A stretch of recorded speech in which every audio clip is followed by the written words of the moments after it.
Nabuwas. Yeah, maganda magtambay dito. Ito, Chow. Si Uncle, hindi may kaka-video tayo. Uncle Ken. Ito may kinyo. Si Piping, Federico the Twin. Yan, ex-kagawad. Ay, kikino. Maganda magtambay dito kasi wala nang electric fan. Hindi ka na magkonsumo ng kuryente. Ito, Chow. Yan. Ito sa malapit sa barangay hall tayo. Yan. Yun. Kaday sombrero da. Peto nyo na, Chow. Peto nyo ba? 85 ko.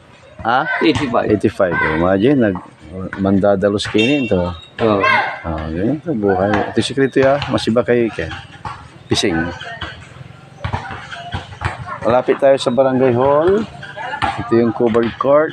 Ito yung ginagawang ongoing yan sa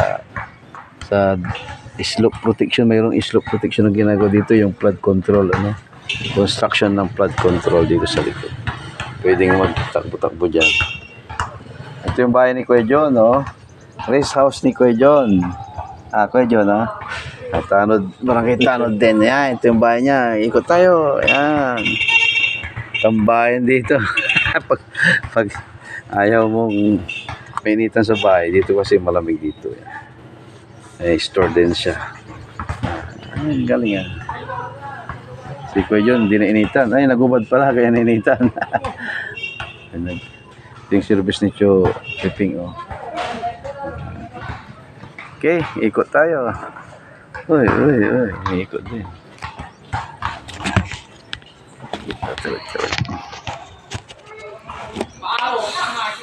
Ay. Nang tanaman nyo Nang tanaman nyo?